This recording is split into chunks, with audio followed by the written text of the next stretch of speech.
I'm tired of these. It's the end of an era for this night.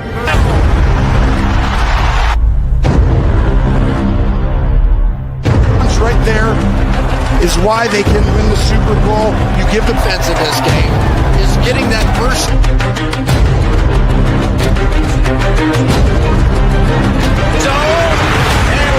I know you're ready for what we about to talk about today, brother. You know we gonna get straight to the money today. I love that. I love it. I love it. I love it.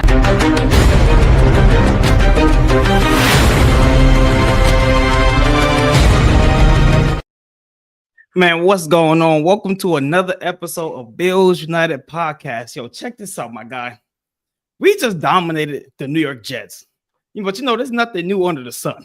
This is what we expected anyways, right? So before we even get going, man, I want to ask you, HB, man, how you feeling today, brother? How you feeling? I'm feeling great, man. Personally, I'm feeling great. And from a football standpoint, man, this is another day in the office, man. It's 2-0. Like, we've been here before. We beat teams like the Jets before, but you know what it showed me, man? It showed me that this team is for real. This team is for real. Like, now it's getting to a point where we didn't just win that miracle game and then we came and then we crapped the bed.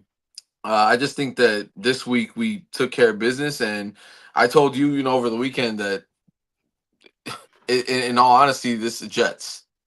Like, if we don't beat the Jets, we're not serious. We can't lose. Serious teams that go to the Super Bowl don't lose teams like the Jets. So we shouldn't lose any of these games coming up. But we'll get to that sooner or later. But no, for sure. Feeling good, man. How are you feeling? Hey, listen, man, I'm feeling great, bro. For one and foremost, hey, Victory Monday, man. Happy Victory Monday. Because first of all, there was a lot of doubters out there. Oh, we let up 40 points against the Ravens, and then for us to come out and show a true display of pure football, of greatness once again. Come on, my boy. Man, listen. You can't go wrong with that, my guy. You can't go wrong with that, but I ain't gonna lie. I think it's time to get cooking, my boy. Now, with that being said, listen, man, I want the overview of Jets versus Bills. I want you to go first on this one, my guy. Yeah, so I just think that let's just start off with this for a fun note. Elijah Moore's first touchdown as a Buffalo Bill. I mean, it couldn't have come at a great time versus his old team. So I'm gonna be honest with you, man. I think that was like the ultimate FU at the end of the game. But Keon showing up week 2. Whenever he had to get the ball thrown to him, he was getting it. His one-on-one matchups is something I told you that I was more worried about before I could call him a number 1 on this team, right? Yep. I mean, it looked good. He's getting there. He's gaining my trust week by week. But it's the Jets, so I mean, we give it to him now, but it's the Jets. It wasn't Sauce, grabbing them and then trying to do stuff with them. I'm not really I'm not really ready yet. Quite say I'm still kind of trying to figure out who's the guy that really eats on that team, because they got everybody eats, but I got to figure out who's the one who's taking seconds, right? So the D line being like consistent versus the offensive line of the Jets, honestly. It was complete domination, and stepping up after Ed Oliver was injured, and Teron Johnson surprisingly being out. That honestly was huge, man. That was huge. Dorian Strong, another strong game for him. So, in all honesty, the overviews of the game, it's hard because there really isn't anything to overview from an ass whooping. You can't overview an ass whooping. It's just it's belt to ass early. I was ready to take a nap by third quarter. When Trubisky came in, I'm like, oh, okay, that's great. I mean, it's good for him. Get some reps in, but man, we're just looking at like, nah, this a butt whooping. It's clean old. We're gonna run the ball and we're gonna use the same play. Josh Allen said that they used the same play multiple times against this team, and they just kept cooking them. And they were letting James cook, man. They were letting James cook. Hey, listen, bro. Hold on, man. Shout out to Mafia Talk, man. Good morning, fellas. How we feeling Happy on Victory Monday, man?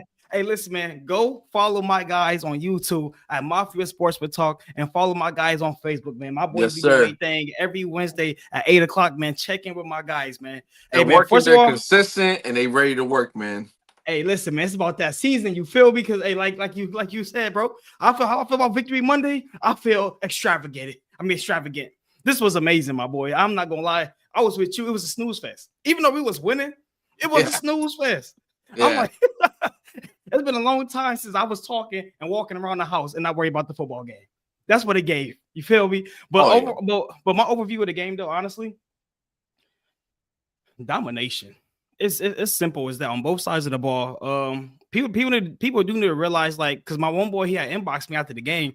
He was like, I'm still kind of confused on the defense because he was like, you know, the first week we did play the Baltimore Ravens, but he was like, even though we did dominate this game, it's the Jets.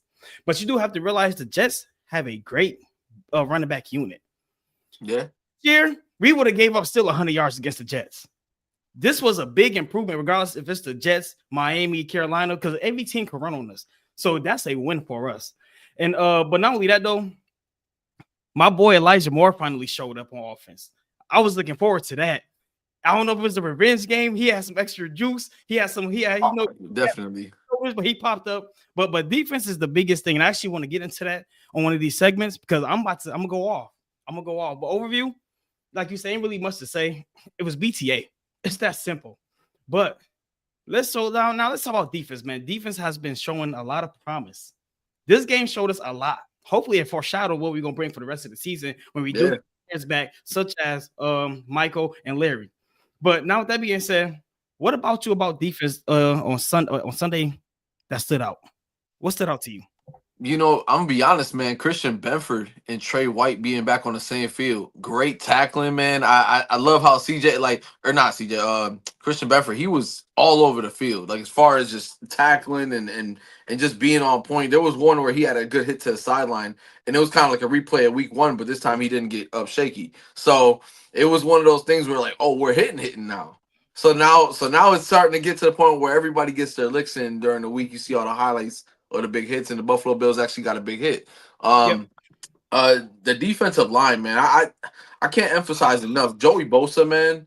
Joey Bosa looked great. We're going to talk about him later on, but the interior, man, TJ Sanders. This guy is like, he's not surprising me, man, because I mean, I was one of the guys that was high on him when we first got him. He's got a really good engine. He's a lot bigger than Ed Oliver is, and if you were to just put him in there with that big man Deion Walker, in the future it will be a problem. It will be a problem, and I think that seeing how they have gelled so well in such a short time, it's one of those things that stands out to me. I do want to see a little more out of Greg Rousseau. I feel like he's getting the pressure, but he's not getting back there. I see he plays a lot more containment now than he played last year. Last year he was the sole rusher trying to get the quarterback. Now it kind of feels like Joey Bosa is the guy that flips sides. And I saw, Greg Rousseau playing on the right side, seeing stuff like that, kind of just to switch up the game plan. It shows how talented both the talents are. They can play on both sides. You can move Bosa anywhere. And seeing how he played both sides with the Chargers and seeing how now that nuance has to be with Greg Rousseau. I don't know how comfortable he is playing on the right side. I've seen him play more on the left side, at the top of the screen as opposed to the bottom. So that's a big adjustment. So I don't know how productive he'll be used like that. I would suggest probably in other packages you would use Epinesa on the right end and then put Joey Bosa on the top, because that's probably their best niches, right? But they're trying new stuff, and like, what other way to try new stuff than with the Jets? Like, Justin Palmer got involved. Like he got involved pretty good yesterday. And like, I'm gonna be honest with you, I didn't even feel like today was Monday, bro. You said Victory Monday. It didn't feel like Monday to me. I don't know what it is. Maybe it's the time moving fast or something. But like, I felt like I watched that game 2 days ago, and I fell asleep, took a nap, and came back, and now we're doing this show. It's like, it's one of those things where I can't put a thing on it. It's like, I'm not gonna get excited about wins that I expect, right? Until the playoffs. We're at that point now. We're trying to figure out what we're gonna do until the playoffs.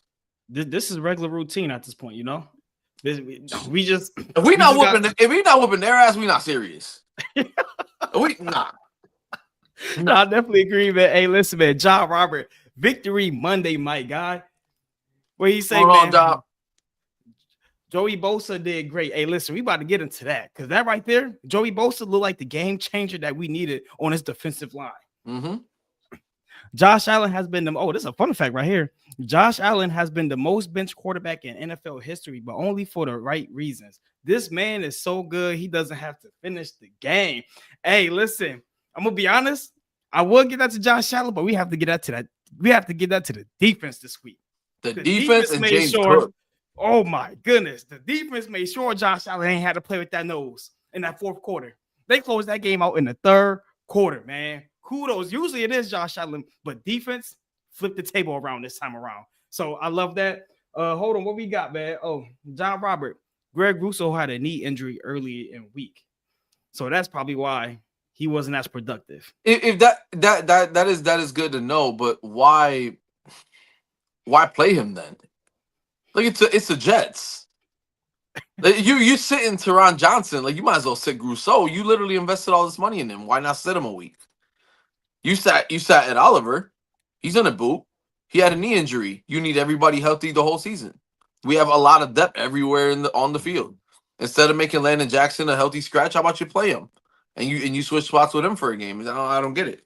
If that's the case, then use your heads. Hey, man, we have a new person, Sharice Degree, Right. tuning in. What up, going Sharice? on, man? Man, Appreciate it. Yes, ma'am. Hey, yo, check this out, my boy. So, you know somebody on defense that nobody is talking about who played really well last night or yesterday? Who's that? Cole Bishop. Yeah. I My thought you'd boy say Cole that. I thought you'd Bishop. say that.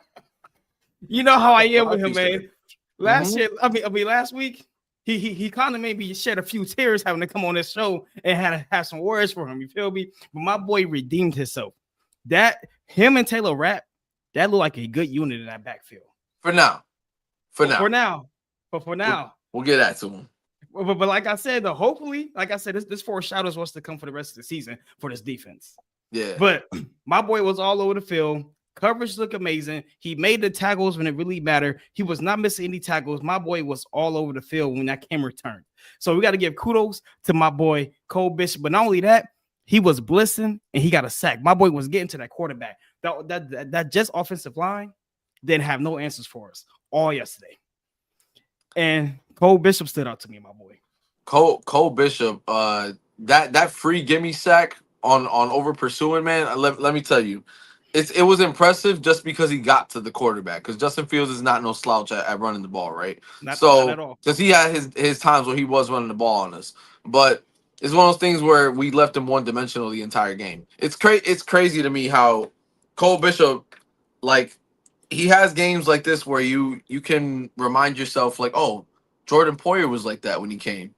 Jordan Poyer was using blitz packages to get to the quarterback, and he would get the sacks. And like now they're trying to figure out how to use Cole Bishop. And if Cole Bishop is more used as a blitzing safety and you want to pack a little more size on him, because he is a skinnier guy, right? But Yep. he packs a punch when he hits. It's just that he has to get the right angles to hit. And True. so as we frying him, right? We're frying him the week before because he's playing terrible. We're gonna tell you what it is. He played terrible. And he was not prepared for the moment at all, right? Maybe 1 o'clock games are your thing. I don't know. Maybe not night games. I don't know. But we need you every game.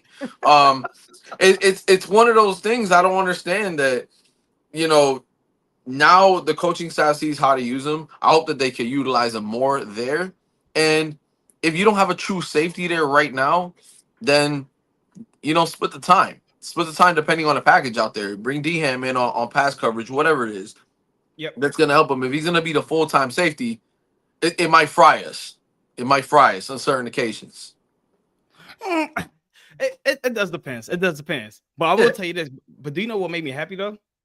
And I didn't say it because I was saying it for the podcast. It felt so good watching DeMar Hamlin come off that bench. It felt so good. Because and the reason why I say that is because, like I said, he's not a bad safety or anything. But look at the difference when Cole Bishop is playing when he is on point. Yeah. That defense, it's a big difference. It's a big difference. And when DeMar Hamlin is on point, it's still not the same production as we seen yesterday. It's a completely different playing field. So I felt good about that they finally chose like Cole Bishop is officially the starter. And me, you had that debate, and I was like, it's already his position. He don't got to Yeah. fight for it.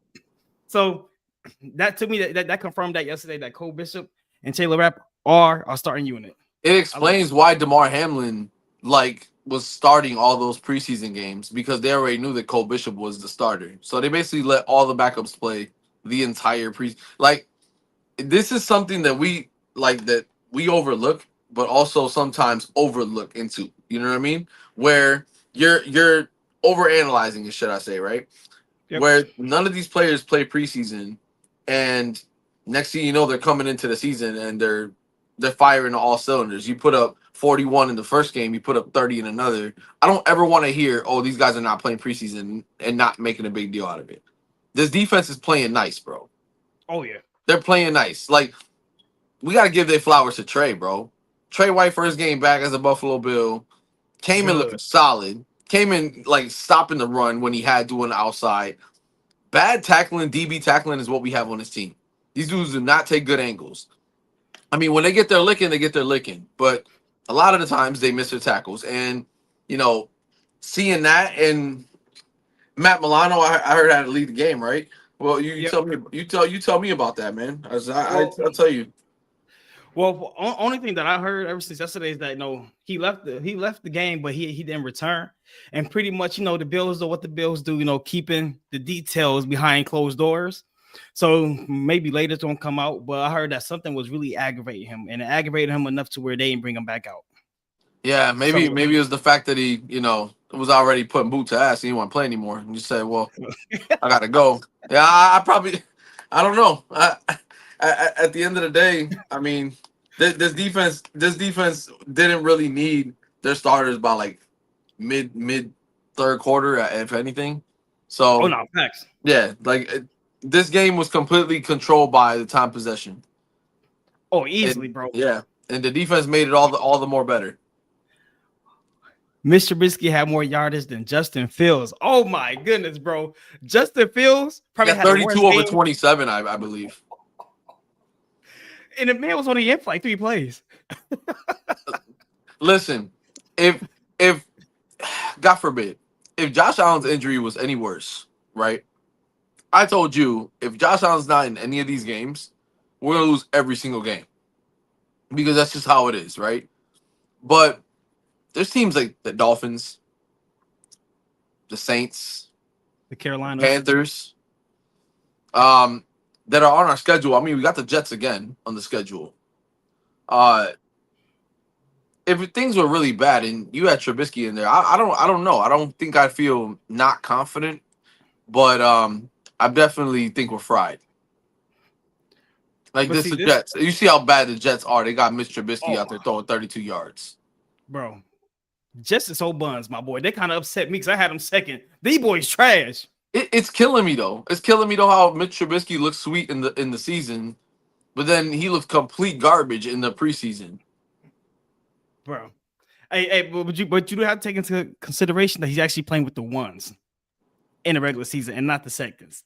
But why did he play like that with the ones here and not like the ones over there in Pittsburgh when he was the one in Pittsburgh? He looked so bad in Pittsburgh that when we took him back, I'm like, I don't want that. I don't want that thrift store trash. That's what he was giving to me. Nah, he did look bad in Pittsburgh. But I want to add on to what you were saying though. Even like you said, like with Josh Allen, like last year, Cook beat the Miami Dolphins by himself. Yeah. This game, Cook beat the Jets by himself. He had 14 points by himself. The Jets had 3. We can literally win games with just our backfield alone. With a minimum from our receivers, as we've seen, because our receivers didn't do much this game. We didn't make much noise. It was all the run game. Yeah. So honestly, like that's why I think it's actually scary that the fact that Josh Allen was able to sit the second quarter during week 2. This offense is about to be a problem. Let Keon Coleman keep thriving. Let him keep showing progression within his game. This offense is going to be a problem for anybody, any team, any defense. And real quick, we have mentioned on this podcast before what this offense is going to look like. Yes, they were going to spread the ball around, and they were going to keep them in empty, and they were going to pass the rock everywhere they wanted to. The scary part is that once they put up those 21, they run the ball the rest of the game. They don't show you nothing else. That is scary. It's disrespectful, bro. Is it? Yeah, it is. Because then you're like, damn, it gets to the playoff time, and you're like, oh, damn, I haven't seen these formations. I haven't seen these different concepts all around the field. And Josh got all this stuff in his bag. Dude, come to playoffs.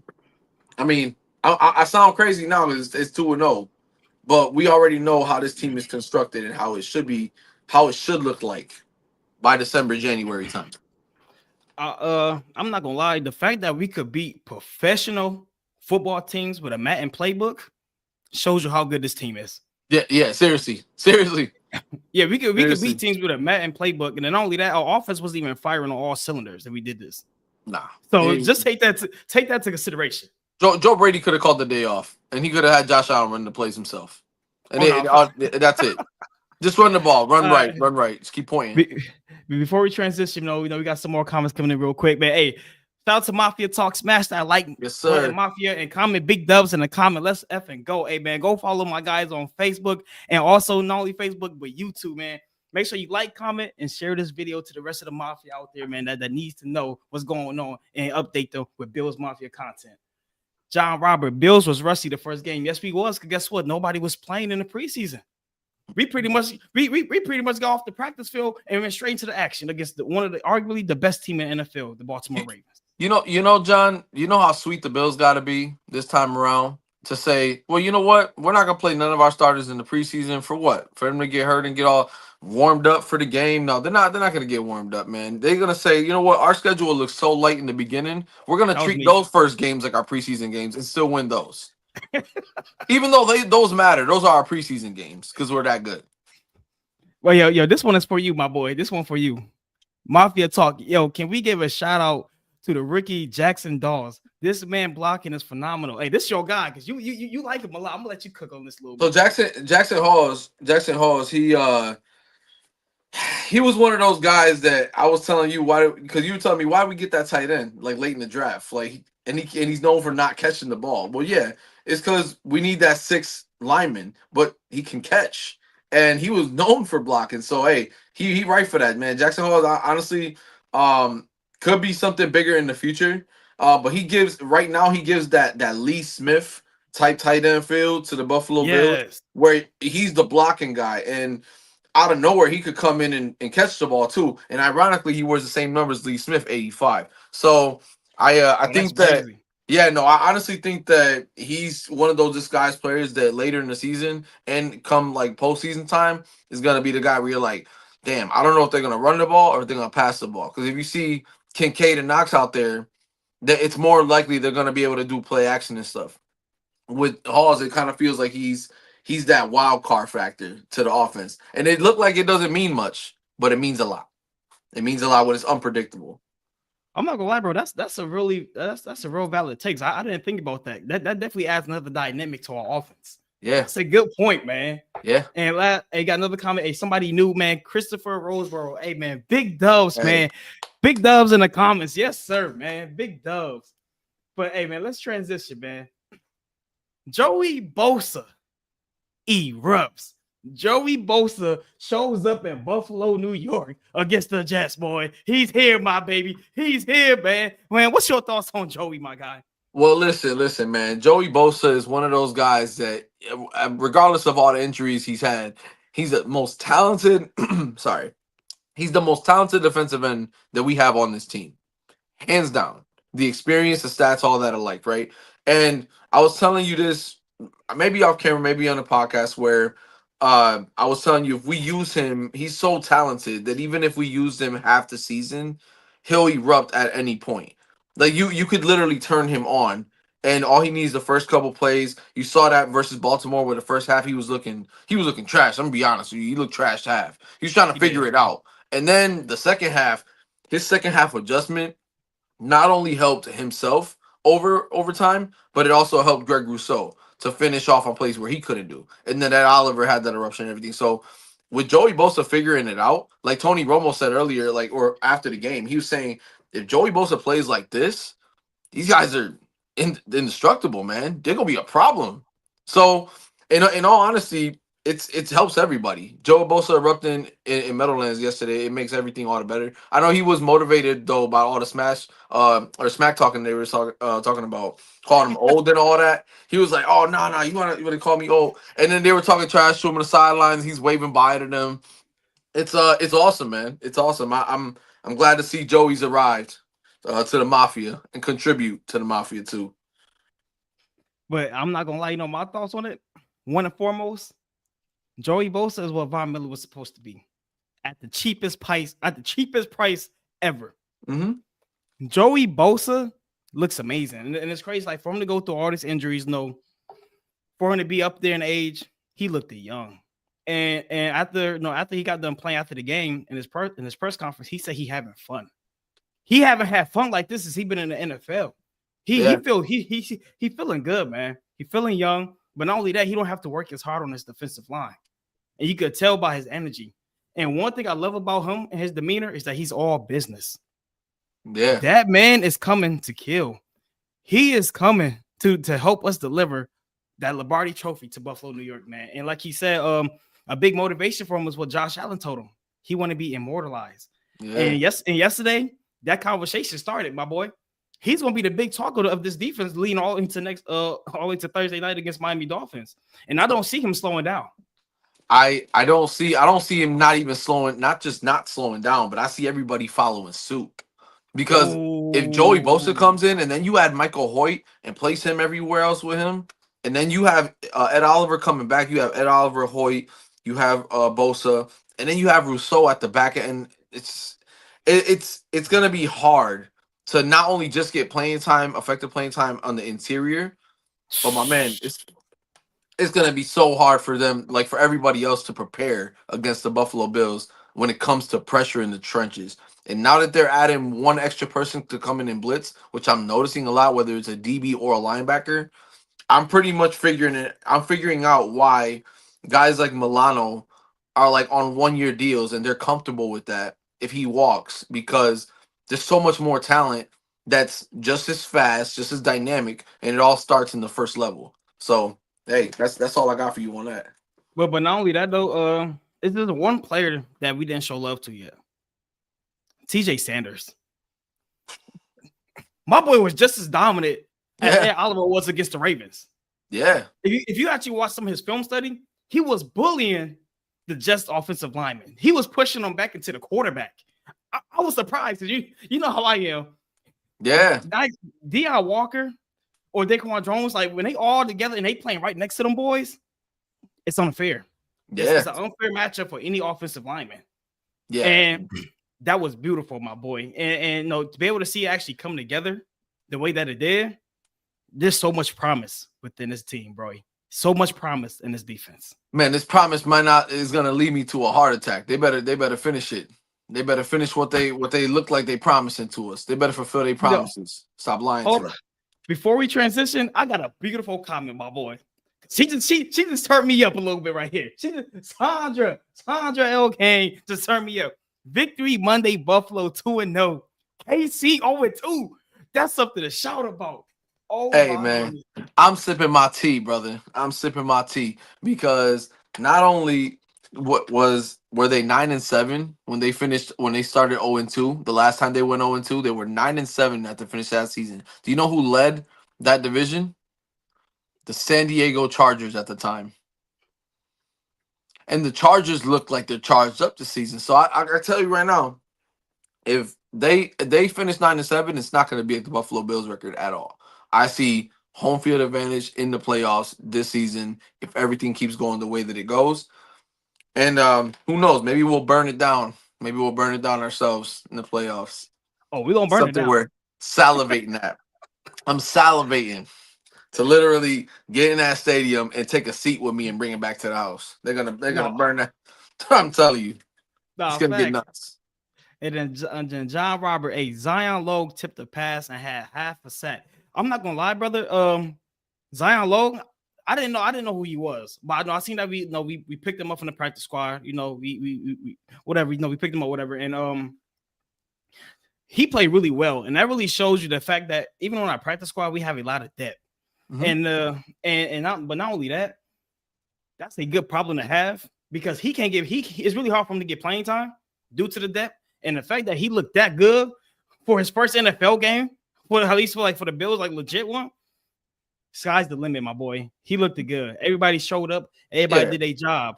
Everybody did their job. Zion Logue is more of like a developed by a year or two Deion Walker. You know, he's a bigger body guy that knows what he's doing when he's out there, and he could play kind of like Deion Walker played more of an understudy role to guys like Logue that don't get a lot of playing time, but know what it is. So when it's their time to go, even if it's 3 snaps a game, you give it a full effort and know what you're doing. And that's pretty much what Deion Walker is doing right now. He's only in there for a couple times, but you can see on the film he's taking 2 people with him in the Jets game, and like there's nowhere to run. And I mean, not for nothing, but the big guy out there that I wanted, Desmond Watson, he's out there now. He's a free agent. Oh and man, why wouldn't it? It would have been nice to have a guy like him, be on the practice squad and have him actually train and be 2 walls inside of that defensive line. But one can only imagine, right? No, I think the sky's the limit, man, for this defense, though, man. This defense is going to be something special in the next couple of years. I agree. So I have a question. Should we be concerned about Josh Allen nose? No, not at all. No, you know what I see, man? I see my man putting on the LeBron mask, and I see him taking over. I see him taking over to everything. If he has to put on that mask, it's over with, man. And you know the power of the mask everywhere. It's not the NBA, but I'm pretty sure he will turn into some type of spectacle because it's Josh freaking Allen we're talking about, man. He's a problem. See, I'm kind of stuck between a rock and a hard place. And the reason why I say this is for one. Throughout sports history, we know when you put that face mask on for your nose or whatever facial structure was going on to restructure the damage, players get attributes. They get extra attributes to their game. So Josh Allen might come out here playing like Tom Brady. Who knows? Because that's usually what happens to players. But this is my only concern is that Deion Dawkins came out and said that Josh Allen had problems breathing throughout the time he was back on the field. And that's why they ran the ball a lot. So that's kind of like, it is a concern, but no, history showed us that when you put that mask on, you become MVP, no matter what team you on. So it's kind of like, I don't know, bro. Man, you know what, man? If he got to put something like that on Thursday, he throwing 4 tutties, bro. He's throwing 4 tutties, bro. I promise. He's throwing 4 touchdowns on the Miami Dolphins. He's gonna fly them. Are you banking that? I'm gonna bank that right now. I'll bank that right now. I feel confident. I see everybody getting a little something. I see Cook getting one. I see Kincaid getting one. I see Coleman getting one. I see everybody getting something. That's the definition of everybody eats. Yeah. That's Josh Allen knows. You feel me? Everybody gonna eat. Yes, sir. Hey, let's be real. The Chiefs had one of their worst seasons under Mahomes and still made it to the Super Bowl. So until we knock them out of the playoffs, I'm gonna still be worried. And I would love to knock them off in the AFC Championship game in Buffalo. And we send them home just the same way we sent the Patriots home when it was the end of an era. And it was 50-7. On my mama, bro. Everybody know how much I hate the Chiefs. If we beat the Chiefs in the AFC Championship, I'ma lead the field rush. I'm gonna hop right off them stands and go right on that field. I'm gonna lead it. Everybody's gonna be field rushing. If I get locked up, I'm gonna take that L for everybody else to follow. And you'll never be able to go to the new stadium in your life ever again. Yo, you would be fried. It's going down. I'll tell you. I put that on my mama. Let us win the AFC Championship against the Chiefs. I'm going on that field. Yeah, no, we're losing our freaking minds. That's just what it is. We're gonna lose our minds. Hey man, Kenny chugging that Josh juice, man. Hey, listen, man. When you win like this, all you could do is drink that Josh juice, my boy. That's all you could do. He on that Josh juice, and I'm on that Jets pack that Hefe was on last week. Oh. And that's pretty good. That's some pretty good stuff, man. That's why you were snoozing off during the game. Oh yeah, I was chilling. That's what it was, man. That Jets pack make you lazy. Yeah. But HB, you aren't the only one that said that about the mask. Yeah, you know what it is. Yo, that's the whole fact right here. We taking them goalposts home. That's where gonna be in my backyard. I'm telling you. Who bringing the saw? Who bringing the saw? Because everybody gonna need a piece of that thing, man. Everybody's gonna need a piece of that thing. Be ripping that thing. I'm gonna get a seat. I'm gonna get a seat and put it right here. So I play Madden in my Bills seat. Well, that's gonna be different, bro. We're gonna take the bench with us. I can only imagine. Hey, listen, man. So no, the show is about to end. Hey, if you have any comments, definitely put them down now. But we have one more segment to go over, and it's actually a fun one because I feel very disrespected as a Bills fan, but not only that, as a basketball fan, because we had somebody that was carried their whole entire career say something about our MVP quarterback, a guy who was never an MVP in his career. Draymond Green disrespects the MVP, Josh Allen. This is what he said, bro. He said, Josh Allen is not the guy. I said before, Josh Allen is like a damn good quarterback. Great. But just because he's damn good doesn't make you the guy. He's never going to get it done when it matters the most. Draymond Green. What's your thoughts on that? My thoughts is that he's been riding Steph Curry's coattails his whole damn career. And he gonna sit there and talk about he's not great. So you mean that's like saying Steph Curry's not great. He'll never get it done. Even though he's like one of the greatest, he's never gonna get it done. This dude is not AI, bro. He's gonna get there and he'll get it done. Has he seen him in the playoffs? Has he seen Josh Allen in the playoffs? I don't understand it. I don't get how to get these guys on a mic and gives them the liberty because they're Draymond Green and got NBA prowess and all this stuff. They're gonna talk about a whole sport they don't know shit about. Let's just be real. They don't know nothing about nothing. I'm Draymond Green and I'm gonna say something outrageous. And then y'all gonna hear me because I'm Draymond Green. They need to stop giving these people a license to talk. It's really pissing me off. They don't know what they're talking about, bro. This dude was the same guy getting bodied at Michigan State, trying to be a tight end, going all sides and all that because he's scary.